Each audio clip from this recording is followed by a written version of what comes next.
Hello friends, हम लोग previous lecture chemical reaction mechanism part 1, part 2 और पार्ट 3 में हम लोग ये पढ़ चुके हैं कि आखिर केमिकल प्रोसेस क्या होता है। केमिकल प्रोसेस से प्रोडक्ट का फॉर्मेशन कैसे होता है। इस प्रोडक्ट के फॉर्मेशन में रीएजेंट एक मेन इंपॉर्टेंट रोल किस तरह से प्ले करता है। ठीक है, वो रीएजेंट किस तरह से सबस्ट्रेट के बॉन्ड को ब्रेक करता है और बॉन्ड ब्रेक करने के बाद प्रोडक्ट का फॉर्मेशन किस तरह से होता है। हम लोग इस सभी चीजों के बारे में chemical reaction mechanism part 1, part 2, part 3 में रीड कर चुके हैं। ठीक है, आज हम लोग ये जानेंगे कि जब बॉन्ड ब्रेक करता है तो बॉन्ड ब्रेक करने वाले प्रोसेस को हम बॉन्ड फ्यूजन का नाम देते हैं। ठीक है, और ये बॉन्ड फ्यूजन जो होता है वो दो टाइप का, यानी बॉन्ड जो ब्रेक करता है वो दो तरह से बॉन्ड ब्रेक करता है, एक होमोलाइटिकली और दूसरा हेटेरोलाइटिकली। ठीक है, तो आज हम लोग इसके आगे के बारे में डिस्कस करेंगे। चलिए देखते हैं, है ना, कि आगे का लेक्चर कितना ज्यादा इंटरेस्टिंग होने वाला है। ठीक है, तो चलिए स्टार्ट करते हैं। ठीक, तो हम लोग ये पढ़ चुके हैं कि आखिर रिएक्टेंट से प्रोडक्ट का फॉर्मेशन कैसे होता है। ठीक है, इस रिएक्टेंट में हम लोग क्या यूज किए थे,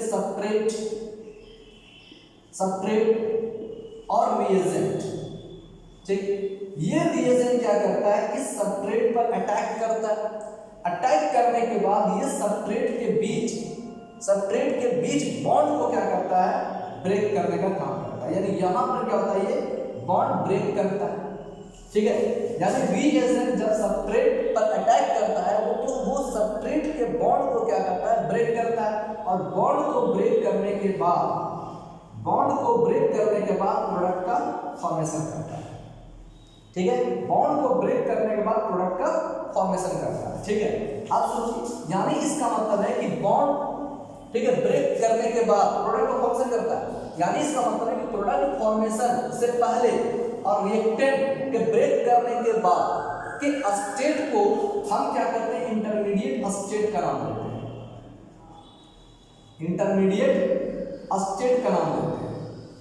ठीक है, जिसे हम ट्रांजिशन स्टेट का भी नाम देते हैं। ठीक है, इन सब के बारे में डिस्कस कर चुके हैं। ठीक, अब सोचिए, तो अभी हम बता रहे थे कि जब रिएक्टेंट डायरेक्ट सबस्ट्रेट पर रिएजेंट अटैक करता है तो ये अटैक करने पर सबस्ट्रेट के बीच वाले बॉन्ड को क्या करता है, ये ब्रेक करता है। ठीक है, अब ये जो बॉन्ड ब्रेक करता है ये दो तरह से बॉन्ड ब्रेक करता है। ठीक है, अब ये जो बॉन्ड ब्रेक होता है वो दो तरह से बॉन्ड ब्रेक होता है। हम आपको बताए थे, एक होता है होमोलाइटिकली और दूसरा जो है वो क्या है, हेटेरोलाइटिकली। ठीक, होमोलाइटिकली फ्यूजन से, ठीक है, होमोलाइटिकली फ्यूजन से हम जानते हैं फ्री रेडिकल का फॉर्मेशन होता है। और हेटेरोलाइटिकली फ्यूजन से कार्बोकेटाइन और कार्बोएनाइन का फॉर्मेशन होता है। ठीक है, ये सब चीज जो है हम लोग प्रीवियस लेक्चर में पढ़ चुके हैं, chemical reaction mechanism part 1, part 2 और पार्ट 3। ठीक है, अब इसके आगे हमें जाना है, ध्यान दीजिए। अब सोचिए कि जब ये बॉन्ड ब्रेक कर रहा है, ठीक है, तो क्या हो रहा है, बॉन्ड जब ब्रेक कर रहा है तो ये क्या करता है, फ्री रेडिकल का फॉर्मेशन करता है और कार्बोकेटाइन और कार्बोएनाइन का फॉर्मेशन करता है। इन सबके फॉर्मेशन में इलेक्ट्रॉन क्या करता है, इलेक्ट्रॉन एक मेन इंपॉर्टेंट रोल प्ले करता है। ठीक है, यानी जब तक यहां से इलेक्ट्रॉन ट्रांसफर नहीं होगा, इलेक्ट्रॉन डिस्प्लेस नहीं होगा, तब तक फ्री रेडिकल का फॉर्मेशन नहीं हो सकता, तब तक कार्बोकेटाइन और कार्बोएनाइन नहीं बन सकता। ठीक है, कार्बोकेटाइन का मतलब क्या है, इलेक्ट्रॉन को डोनेट किया होगा, इसका मतलब क्या है, इलेक्ट्रॉन को अपनी ओर खींचा होगा, ठीक है, एक्सेप्ट किया होगा, तब जाके कार्बोएनाइन बना होगा, कार्बोकेटाइन बना होगा। ठीक, फ्री रेडिकल में क्या किया होगा, है ना, कि दोनों इलेक्ट्रॉन आपस में क्या किया होगा, बांट लिया होगा, एक इलेक्ट्रॉन बांट लिया होगा, तब जाके फ्री रेडिकल का फॉर्मेशन हुआ होगा। और फ्री रेडिकल के फॉर्मेशन के लिए हम जानते हैं इलेक्ट्रोनेगेटिविटी का बहुत ज्यादा मेन इंपॉर्टेंट रोल था। ठीक है, ये सब चीज भी हम लोग डिस्कस कर चुके हैं। ठीक है, तो आज मेरा सिर्फ ये कहना है कि चाहे बॉन्ड फ्यूजन होमोलाइटिकली हो या हेटेरोलाइटिकली हो, चाहे फ्री रेडिकल का फॉर्मेशन हो रहा हो, चाहे कार्बोकेटाइन और कार्बन एनायन का फॉर्मेशन हो रहा हो, इन ऑल द केसेस, इन सभी केस में इलेक्ट्रॉन क्या हो रहा होगा, डिस्प्लेस हो रहा होगा, इलेक्ट्रॉन का डिस्प्लेसमेंट हो रहा होगा, इलेक्ट्रॉन का डिस्प्लेसमेंट हो रहा होगा, यानी इलेक्ट्रॉन ट्रांसफर हो रहा होगा, ठीक है, चाहे वो कोई भी केस हो, ठीक है। तो अब सोचिए यहां पर, यानी अब कहा जाता है कि इलेक्ट्रॉन डिस्प्लेसमेंट के इसी इफेक्ट को हम इलेक्ट्रॉन डिस्प्लेसमेंट इफेक्ट का नाम देते हैं, ठीक है। यानी इसका मतलब है केमिकल प्रोसेस में प्रोडक्ट के फॉर्मेशन में इलेक्ट्रॉन डिस्प्लेसमेंट इफेक्ट भी शो होता है, ठीक है। और केमिकल रिएक्शन मैकेनिज्म में 4 types of electron displacement effect are noticed, ठीक है। यानी केमिकल रिएक्शन मैकेनिज्म में प्रोडक्ट बनाने में हम 4 तरह के, ठीक है, 4 types of electron displacement effect are noticed in a chemical reaction mechanism, ठीक है। तो आज हम इन्हीं चार इलेक्ट्रॉन डिस्प्लेसमेंट इफेक्ट के बारे में डिस्कस करेंगे, ठीक है। उसमें ध्यान दीजिए है ना, उसमें सबसे पहला इफेक्ट जो है वो क्या है, इंडक्टिव इफेक्ट है, ठीक है। कौन सा इफेक्ट है, इंडक्टिव इफेक्ट, ठीक है। तो ध्यान दीजिए, there are 4 types of electronic displacement effect,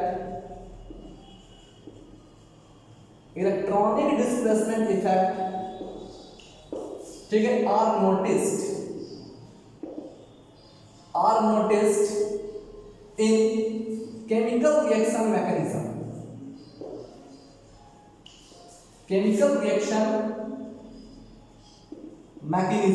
ठीक है। these effects are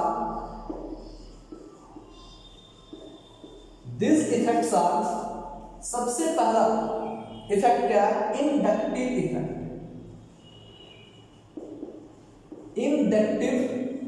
इफेक्ट, ठीक है। दूसरा क्या है, ठीक है, दूसरा इलेक्ट्रोमेरिक इफेक्ट,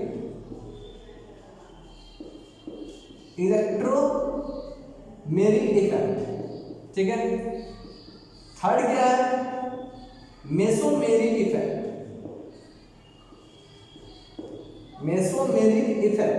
ठीक है।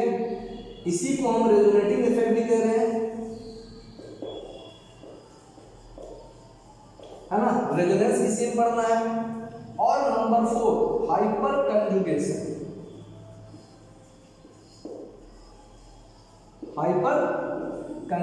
ठीक है। ये जो क्या हुआ यहाँ पर, 4 types of electronic displacement are shown in chemical reaction mechanism.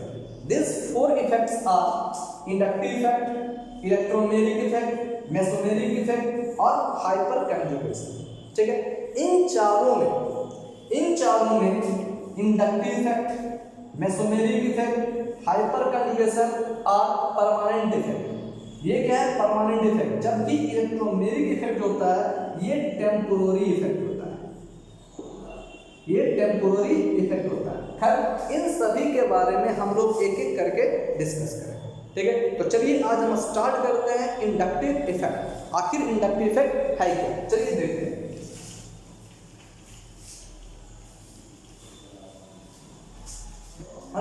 Inductive effect,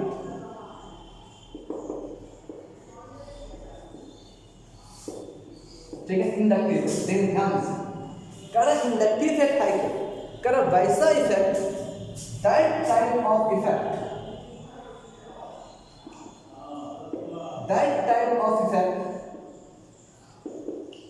which is arised due to partial displacement of sigma bond या sigma इलेक्ट्रॉन का, ठीक है। यानी कर रहा है that type of effect which is arised due to partial displacement of sigma electron towards more electronegative,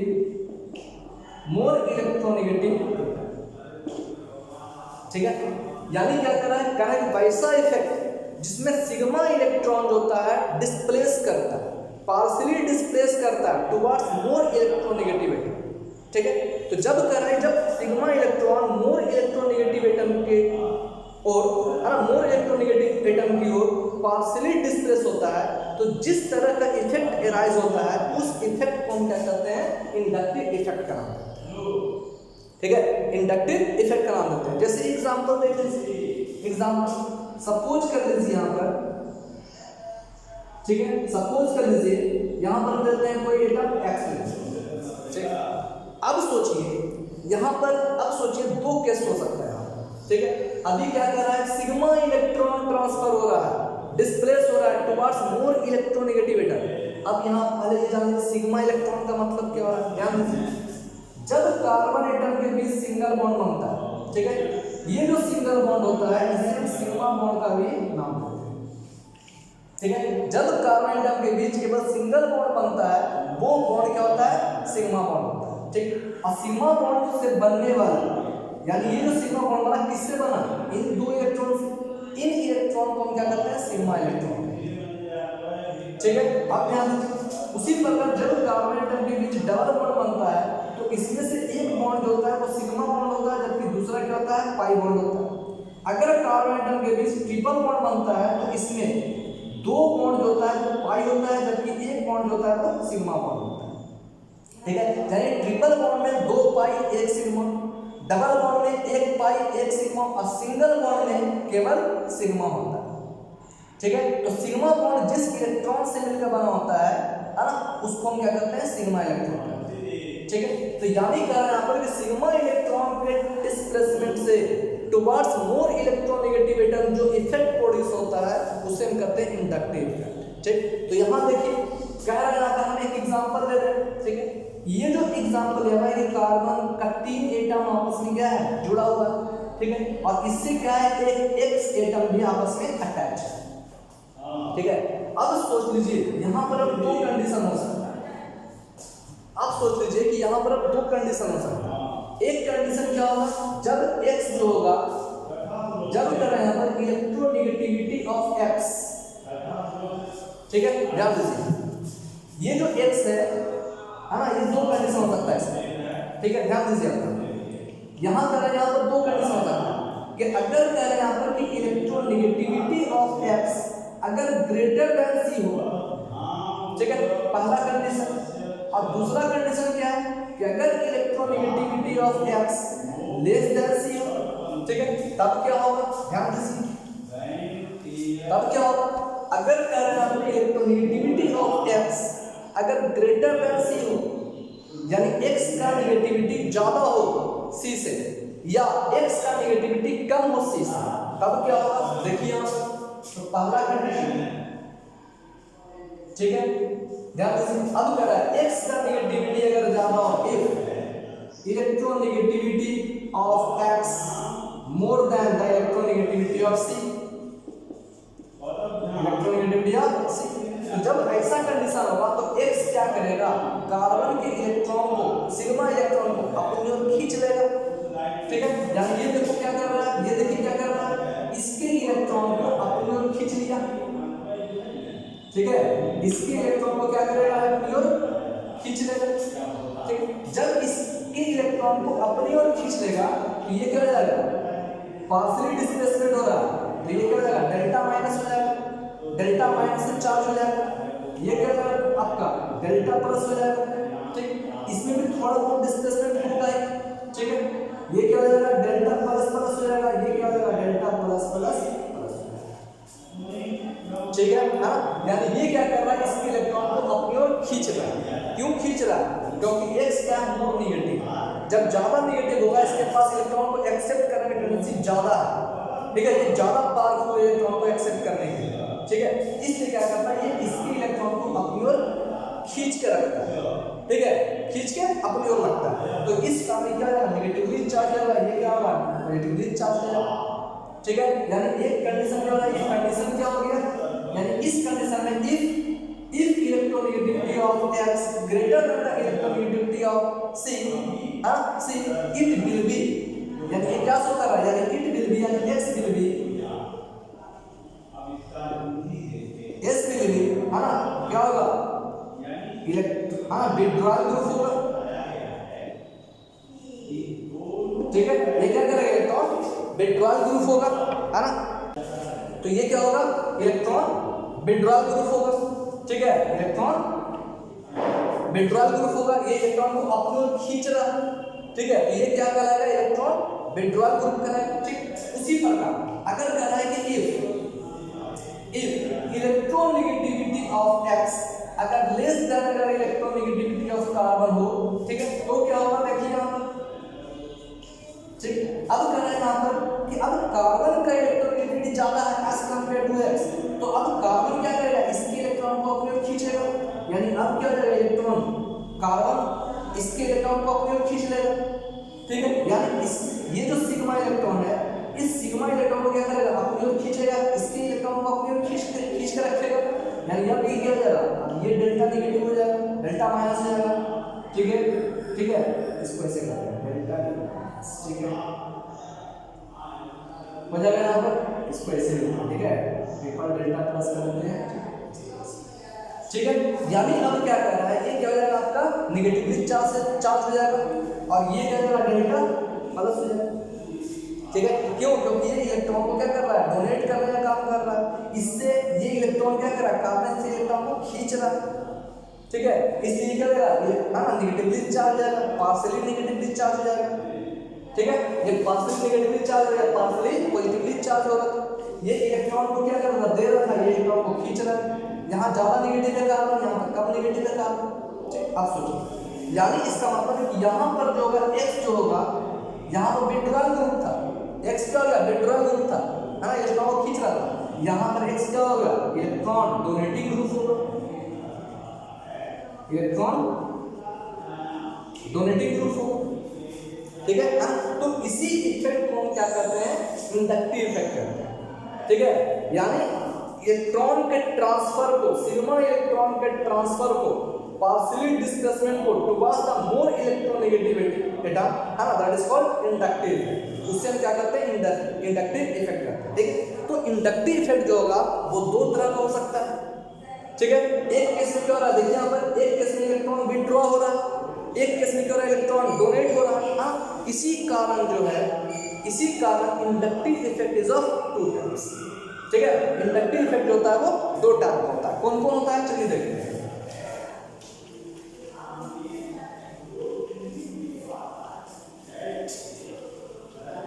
हाँ। इसी कारण जो है इंडक्टिव इफेक्ट दो टाइप का, कौन कौन होता है देखिए यहाँ पर, तो दो कह रहे हैं यहाँ पर इंडक्टिव इफेक्ट, इंडक्टिव इफेक्ट, हाँ। इंडक्टिव इफेक्ट होता है वो दो टाइप का, ध्यान दीजिए। ये जो इंडक्टिव इफेक्ट है इसको हम क्या करते हैं आई से इंडिकेट करते हैं, ठीक है, आई से इंडिकेट करते हैं। और अभी हम बताए थे कि ये जो इंडक्टिव इफेक्ट होता है ये क्या होता है परमानेंट इफेक्ट होता है, ठीक है, परमानेंट इफेक्ट होता है, ठीक। अब ध्यान रखना ये inductive effect is of two types, ठीक।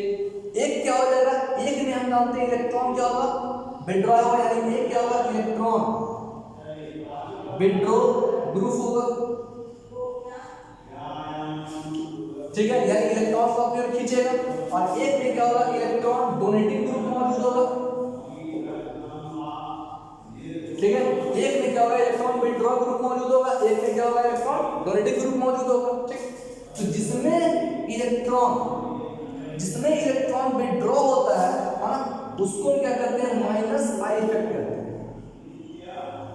इसे हम माइनस आई इफेक्ट का नाम देते हैं, ठीक। और जिसमें इलेक्ट्रॉन डोनेटिंग ग्रुप मौजूद होता है उसे हम क्या करते हैं प्लस आई इफेक्ट का नाम देते हैं, प्लस आई इफेक्ट का नाम देते हैं, ठीक है। मतलब क्या है, इसमें इलेक्ट्रॉन डोनेट होगा, इसमें इलेक्ट्रॉन एक्सेप्ट होगा, इसमें इलेक्ट्रॉन अपनी ओर खींचेगा, इसमें इलेक्ट्रॉन को डोनेट करेगा, ठीक है।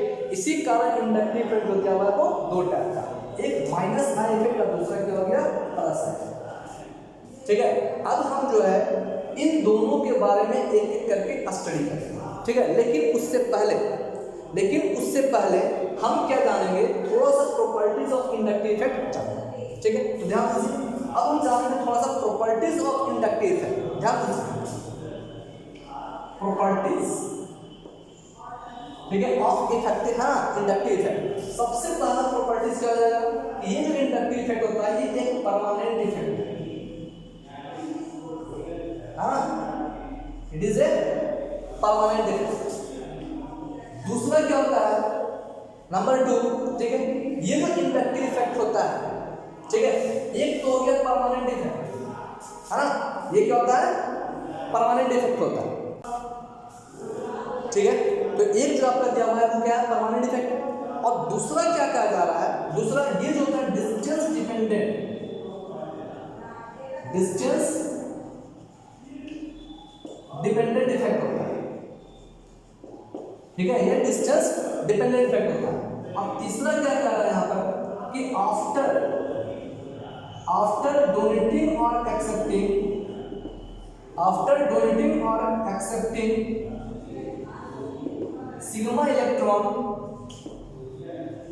sigma electron in 3 times, after donating or accepting sigma electron 3 times, it becomes 0, and this effect becomes 0. This effect becomes 0. ये क्या होता है, बिकम 0 हो जाता है, ठीक। अब इसका मतलब क्या है, जो ध्यान रखिए, इसका मतलब क्या है कि हम यहाँ पर क्या है 3 कार्बन एटम ले लेते हैं और इस 3 कार्बन एटम से एक डोनेटिंग ग्रुप या विड्रॉइंग ग्रुप इसमें अटैच है, ठीक है। अब सोचिए, तो जब ये विड्रॉइंग ग्रुप अगर मान लिया कि इसका इलेक्ट्रोनेगेटिविटी ज़्यादा है तो ये क्या करेगा, इलेक्ट्रॉन को अपने ओर खींच लेगा, यानी डेल्टा माइनस से चार्ज हो जाएगा, ये क्या हो जाएगा, डेल्टा प्लस हो जाएगा, ये क्या हो जाएगा, डेल्टा प्लस हो जाएगा, ये क्या हो जाएगा, ट्रिपल डेल्टा प्लस हो जाएगा, ठीक। यानी जैसे जैसे इसका डिस्टेंस अगर बढ़ते जा रहा है, ठीक है, जैसे इसका डिस्टेंस बढ़ते जा रहा है, इसका अट्रैक्शन पावर क्या हो रहा है, घटते जा रहा है, ठीक है, घटते जा रहा है। और इसके बाद अगर यहाँ पर एक कार्बन अगर और जुटा रहे, एक कार्बन और जुटा रहे, हाँ, देन इट इज नेग्लिजिबल, यानी इस पर जो चार्ज होता है तो क्या नेग्लिजिबल माना जाता है, ठीक है। इसी कारण यहाँ लिखा हुआ है यहाँ पर कि आफ्टर डोनेटिंग और एक्सेप्टिंग इलेक्ट्रॉन 3 टाइम्स, है ना, electron 3 times, this effect becomes 0। ये इफेक्ट क्या होता है, 0। समझ में आया था। तो आज हम इंडक्टिव इफेक्ट के बारे में जान रहे हैं, कल हम जानेंगे माइनस आई इफेक्ट के बारे में, प्लस आई इफेक्ट के बारे में, और उसके बाद हम जानेंगे order of minus I effect और प्लस आई इफेक्ट, ठीक है। तब तक के लिए सेफ रहें। अगर अच्छा लगा तो please like, share and subscribe जरूर करें। Thank you.